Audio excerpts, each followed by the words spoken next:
నమస్తే, నేను విజయారెడ్డి. త్వరలో లోకేష్కి పట్టాభిషేకం జరగబోతుందా? ఇది ఎవరు అంటున్న మాటలు కాదు. టీడీపీ కూటమి అంటే మనకు జనసేన ఉంది కాబట్టి మాట్లాడడం, లేకపోతే బీజేపీ వాళ్ళు కూడా కోరుకుంటున్నారో లేదో తెలియదు. కానీ ఇక్కడ టీడీపీ ఎమ్మెల్యేలు మాత్రం ఎక్కడో హింట్ ఇస్తున్నట్టుగా అనిపిస్తుంది. నిజంగానే చంద్రబాబు తన పదవిని త్యాగం చేసి కొడుకుకి పట్టాభిషేకం చేయబోతున్నారు. ఈ విషయం పైన టీం డిస్కస్ చేద్దాం. మనతో ఉన్నారు senior political analyst KS Prasad గారు. నమస్తే అండి. నమస్తే అమ్మా. ఏంటండి ఈ వార్త?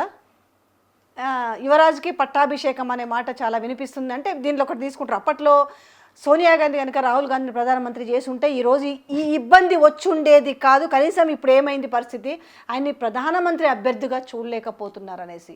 అలాగే ఇక్కడ కూడా లాస్ట్ టైం ఇదిగో ఉగాదికి చేస్తారు లేకపోతే దసరాకి చేస్తారని చెప్పేసి ఇక్కడ కేటీఆర్ విషయంలో కూడా ప్రస్తావన జరిగింది కదా. ఇలాంటి నేపథ్యంలో వీళ్ళు చేసిన తప్పిదాలు ఇక్కడ జరగకూడదు అని చెప్పేసి ఇక్కడ లోకేష్కి పట్టాభిషేకం చెయ్యాలని చెప్పేసి వాళ్ళ ఎమ్మెల్యేలు కూడా కోరుకుంటారు. దాంట్లో కొంత ఫిల్లర్స్ లాగా వదులుతున్నట్టు అనిపిస్తుంది. దీనిపైన ఏం జరుగుతుంది? ఈ ముగ్గురులో కాస్త పనికొచ్చినాడు ఎవడన్నా ఉన్నాడు, దేనికైనా ఉపయోగపడేవాడు ఉన్నట్టు కేటీఆర్ తప్ప ఇంకా అవ్వలేడు. అక్కడ రాహుల్ గాంధీ, ఇక్కడ లోకేష్ ఇద్దరు ఇసుక తక్కడ పేడ తక్కడ రెండు తోకం వేస్తే రెండు ఒకేలాగే తవ్వుతాయి. మూడో పాయింట్ ఫీలర్లు అని దానికన్నా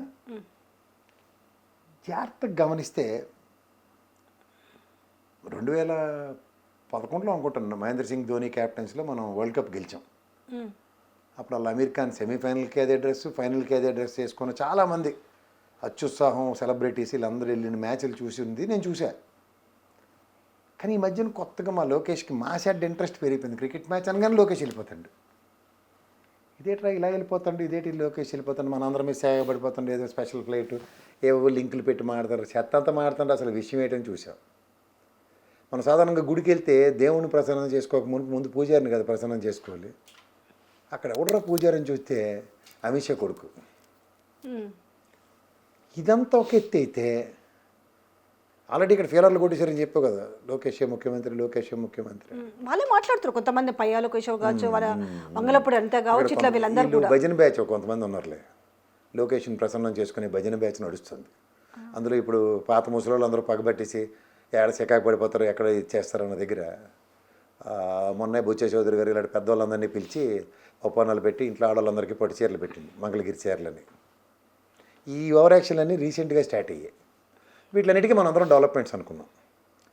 అసలు ఆల్రెడీ ఇక్కడ ఈ చంద్రబాబు నాయుడు గారు, లోకేష్, పవన్ కళ్యాణ్ వీళ్ళందరూ కూటమి, ఇంక్లూడింగ్ ఇక్కడ local converted Hindus come parachute BJP batch వాళ్ళందరూ కూడా అతిపెద్దలైన బీజేపీ అమిత్ షా, నరేంద్ర మోడీ చేతిలో పపెట్ షో చేస్తున్నారు. So Delhi access already cut అయ్యి ఉంది, డైరెక్ట్ యాక్సెస్ లేదు, వెళ్ళట్లేదు అన్న దగ్గర ఈ లోకేష్కి గతంలో పురంధేశ్వరం లవింగ్, ఈసారి మాకు శంకల్బని నన్ను సాల్వా కప్పుకొని ఆయన ఒక పెద్ద పీఠం నడుపుతూ ఉంటాడు, ఏషా ఫౌండేషన్. ఈయన ఆల్రెడీ చంద్రబాబు నాయుడు గారితో డ్యాన్స్ వేయించాడు. ఇదంతా చూసుకున్న తర్వాత నాకు ఏటో డౌట్ కొడుతుంది, ఇది ఏంటిది సడన్గా అమిత్ షా పక్కన కూర్చొని 15-20 నిమిషాలు ప్రత్యేక మీటింగ్ ఏంటి ఇదేంటి చూస్తే మూలాలకు వెళితే ఈ చిత్తూరు చౌదరటిన ఎవరు, ఈషా ఫౌండేషన్ ఆయన. ఇప్పుడంతా ఇక్కడ సోదరు లేరు, దమ్మిడికి పనికిరైన శివాజీ గడు, ఉనికి లేని రాజేంద్ర ప్రసాద్ కూడా ఉనికి కల్పించుకొని అందరినీ బూతులు తిట్టుకొని తిరుగుతుండే చూసావా. ఎక్కడ లేని కాంతారావు మీద ప్రేమ ఎత్తుకొచ్చింది వీళ్ళకి ఇప్పుడు. వీళ్ళే ఎందుకు దీపాల టపాకెళ్ళి అవుట్లు పేలినట్టు పేలుతున్నాయి ఈ సోదరి కమ్యూనిటీలో, వీళ్ళే ఎందుకు లాబింగ్లు చేస్తున్నారు? ఒకటి ఆల్రెడీ మన నితీష్ కుమార్కి ఇచ్చిన దాంట్లో ఏమని 37 మంది రాజ్యసభలో పీక్కెళ్ళి దడేలు అనిపించారు, ఊహకందని మెజారిటీతో గెలిచిన బీహార్.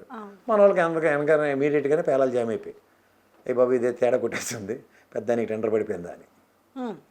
ఇక్కడ ఎవడో ఒకడు ఖచ్చితంగా విలీనం చేస్తేనే కానీ మాట్లాడరాళ్ళు, ఎందుకంటే వాళ్ళకి డైరెక్ట్ పవర్ కావాలి.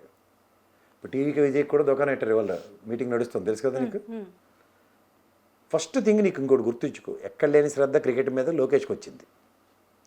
ఎక్కడ లేని మా స్లీవ్లెస్ బనీను అండ్ స్లాల్వా కప్పుకుని ఆయన వెళ్ళిపోయి లాబింగ్ కూడా చేసేస్తాడు. వీళ్ళకి రాజకీయాలు అవసరమా ఫౌండేషన్లు పెట్టుకుని?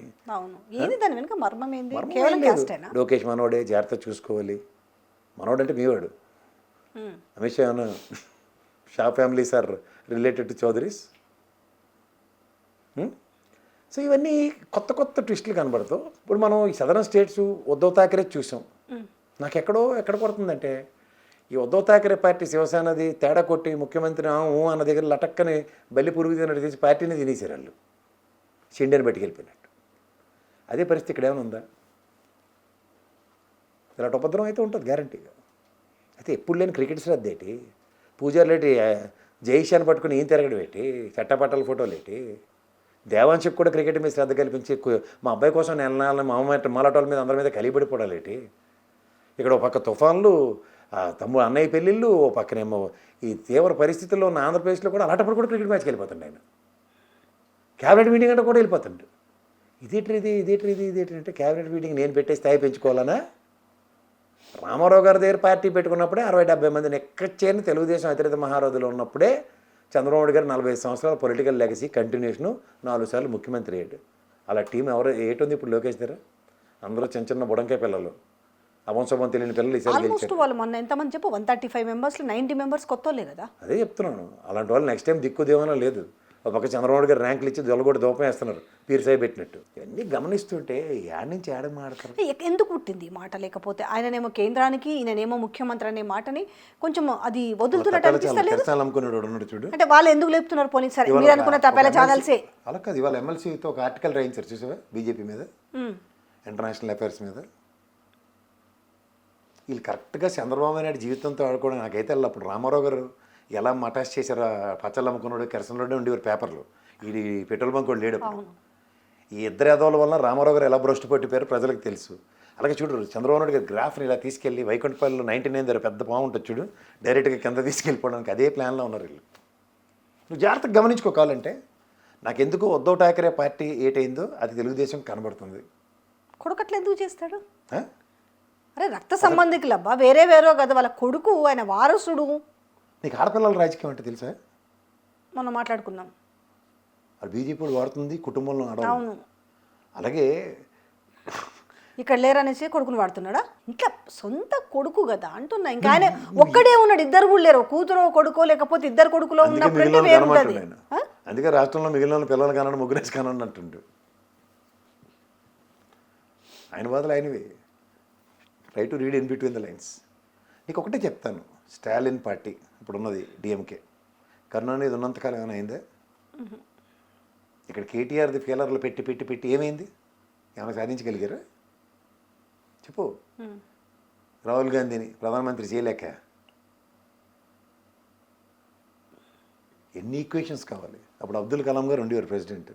ఏమైంది? సోనియా గాంధీని చేసేద్దాం అనుకుంటే ఇప్పుడు 242 గెలిచారు అతి కష్టం మీద ఎన్డీఏ కూటమి. ముర్మం ఏం చేసింది? ప్రెసిడెంట్ టక్క తీసుకొచ్చి కూర్చోబెట్టి లేదా అవకాశాన్ని ఇచ్చింది ఆ ఎన్డీఏ కూటమికి. ఏంది ఇది? ఫ్లోర్లో మెజారిటీ ప్రూవ్ చేసుకోగలరా? ఇంచుమించు 5-10 తేడా కదా.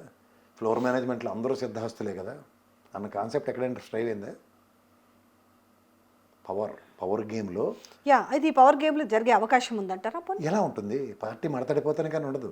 అంటే లేకపోతే మొన్న నితీష్ని రాజ్యసభకు నేను అంటున్నా, ఇక్కడ ఒకవేళ కూటమి అంటే బీజేపీ లాంటి ఒకవేళ పవన్ కళ్యాణ్ సీఎం చేస్తుందేమన్న దాని మీద ఆ సబ్జెక్ట్ అనేది ఎలివేట్ కాకుండా ఇక్కడ లోకేష్ అనే సబ్జెక్ట్ని హైప్ చేసే అవకాశం ఉందా? ఇప్పుడు 2 విషయాలు చెప్తాను. పవన్ కళ్యాణ్ని ఒక ఆపర్చునిటీ పాలిటిక్స్ కోసం ఒక planted creature to create a bridge between Telugu Desam and BJP. డైరెక్ట్గా చంద్రబాబు నాయుడు లాంటి వ్యక్తులకి నరేంద్ర మోడీకి అమిత్ షాకి కాలు పట్టుకోలేడు కాబట్టి పవన్ కళ్యాణ్తో కాలు పట్టించిపోయి వ్యాపారం సెటిల్ చేశారు. They use just like a Trump card. ఆ ట్రంప్ కార్డ్ మెటీరియల్ అయింది. కేతోపదేశం కృష్ణుడు అర్జునుడికి ఒక్కడికే చేశాడు. ఆ మిగిలిన దమ్మిడికి పనికిరాని మిగిలిన పాండవులకు చేయలేదు, ఎందుకంటే వాళ్ళకి ఎలాగో బొరలేదు కాబట్టి. అలాగా వీళ్ళకి కూడా ఎలాంటి గోతోపదేశం చేయబడిందంటే క్రిస్టల్ క్లియర్గా నువ్వు ఎలాగో సింగిల్గా వెళ్ళావు మిస్టర్ పవన్ కళ్యాణ్, మాకు ఇక్కడ ఉనికి లేదు, మనం ఈ భస్మాసుర వస్తువు ఇక్కడ పెడితేనే కానీ మనకు పని కాదు, నీ గమ్యస్థానం బీజేపీ అని అందరికీ తెలుసు, నువ్వు ఏదైతే చెప్తావో ఖచ్చితంగా దానికి రివర్సే చేసావు ఈ ఎలక్షన్స్ దాకా. దాసోహం పాలిటిక్స్ నీ దగ్గర అందరికీ అర్థమైపోయింది మిస్టర్ పవన్ కళ్యాణ్. దాసోహం పాలిటిక్స్ అన్న దగ్గర బీజేపీకి అవసరం లేదు, ఉనికి లేదు. 2 ఉన్నాయి ప్రాబ్లమ్స్. ఒరిజినల్ బీజేపీ క్యాండిడేట్స్ లేరు, వాళ్ళందరూ తెలుగుదేశం నుంచి కాంగ్రెస్ నుంచి పారాచూట్లు వేసుకొచ్చిన వాళ్ళే ఉన్నారు. ఒరిజినల్ పడితే దమ్మిడికి పనికిరాదు ఆ బీజేపీ ఆంధ్రప్రదేశ్లో. మిగిలింది తెలుగుదేశం అత్యతంతో ఉనికి కనబడుతుంది. అలా ఉనికి కనబడి తెలుగుదేశం చెంతను చేరి పొంచను చేరి బదులు తెలుగుదేశాన్ని మడతెట్టేస్తే టోటల్గా క్యాడర్ బేస్ డెవలప్ అవుతుంది కదా. 3 ఏళ్ళు టైం ఉంది పుణ్యకాలం. ఇప్పుడు రేపు పొద్దున్న బీజేపీ వర్సెస్ వైఎస్ఆర్సీపీ ఎగ్జాంపుల్ చెప్తున్నా. సెకండ్ ప్లేసే కదా. జగన్మోహన్ రెడ్డికి ఎప్పటికైనా థ్రెట్టే కదా. ఉనికి లేని బీజేపీకి ఇక్కడ అవకాశమే కదా. చంద్రబాబు నాయుడు గారి తర్వాత ప్రత్యామ్నాయం లోకేష్ అని జనాల్ని భ్రమింపజేసి ఇలా అనుకుంటే అందరూ భ్రమించవచ్చు. Why should why, that is BJP. కానీ ఇక్కడ చంద్రబాబుకి అసలు మోడీ అపాయింట్మెంట్ కూడా దొరకట్లేదు అనే మాట నిజం వాస్తవం ఉందా? ఎందుకంటే ఆయన కీలక రోల్ పోషిస్తున్నట్టే కదా ఎంపీల విషయంలో ఎన్డీఏకి మద్దతు ఇచ్చి. ఎవరు? చంద్రబాబు నాయుడు. కీలక రోల్ అంటే తెలుసా? 11 ఎంపీలు కావాల్సి వచ్చిన దగ్గర ఒరిస్సా లేదు, ఎక్కడ లేదు. వైఎస్ జగన్మోహన్ రెడ్డి రాజ్యసభకి 11 ఎంపీలు ఎలా సపోర్ట్ చేశాడు చూసావు కదా. 11 రీప్లేస్మెంట్ ఎంత పర్ఫెక్ట్గా జరిగింది. ఇప్పుడైతే ఈయన కీలకమే కదా. ఎవరు? చంద్రబాబు నాయుడు ఎన్డీఏకి. అదే చెప్తున్నాను, కీలకం అని నువ్వు నేను అనుకుంటున్నావు. ఉదాహరణ నితీష్ వాళ్ళు కుమార్ అనుకోవట్లేదా? అనుకోవట్లే. ఎందుకు? వీళ్ళ వల్ల ఉపయోగం లేదు కాబట్టి. వీళ్ళకి భయస్తులు, వెళ్తే ఏం కాదు అక్కడ. వీళ్ళు ఏం చేయలేరు. ఒకటి పెన్ డ్రైవ్ వాళ్ళ దగ్గర ఉంది, ఇంకోటి 17 ఇయర్ రెడీగా ఉంది బెంచ్ కాన్స్టిట్యూట్ అవ్వడానికి. ఎవరు పెన్ డ్రైవ్ ఉంది? ఎవరిది? ఇప్పటిదాకా నువ్వు వివరణిస్తాను పవన్ కళ్యాణ్ది. అంటే ఇట్లా ఏమంటారు, నికృష్ట రాజకీయాలు జరుగుతున్నాయి మరి. నీకేం డౌటా? నితీష్ కుమార్ది కూడా మొన్నటిదాకా అదే కదా, మర్డర్ కేసులు ఉన్నాయి. అందుకే చచ్చినట్టు రాజ్యసభ అంటే రాజ్యసభ పార్టీ వాళ్ళందరూ లవోదివోని మా ఊర్లో తప్పిడి గుళ్ళు కొట్టుకున్నట్టు కొట్టుకుంటారు గుండెలు.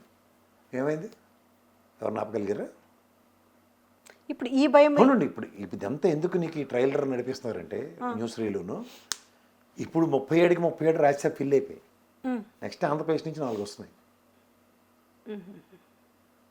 లోకేష్ చెప్పిన బుడ్డపిల్లలో 3 లిస్ట్ ఉంది 4లో. మీకు అంత రోల్ ఉందా ఇక్కడ? అంత సీన్ ఉందా? రాజ్యసభకి ఈయన ఒకరు అడుగుతున్నారు కదా. ఎవరు? కిరసనాయలు. కిరసనాయలు కూడా ఇంకా దేశానికి అంత దరిద్రం పట్టలేదు. ఉన్నోడికి పెట్రోల్ బంక్ కూడా తీసుకెళ్ళి అక్కడ కూర్చోబెడితేనే కొంపలు ఎత్తేస్తున్నారు అక్కడ. సైలెంట్ అయిపోయిందిగా మొత్తానికి. ఎవరు సైలెంట్ అయిపోయారు? వ్యవహారం ఏం సైలెంట్ అయింది అంటే నువ్వు సైలెంట్గా ఉంటే నేనైతే సైలెంట్గా లేను. రేపు గెట్ రెడీ. రేపు నా దగ్గర ఒక బ్యూటిఫుల్ 25 ఎకరాల ల్యాండ్ ఇష్యూ ఉంది. విత్ సబ్స్టాన్షియల్ ఎవిడెన్సెస్ ఎస్టాబ్లిష్ చేస్తారు.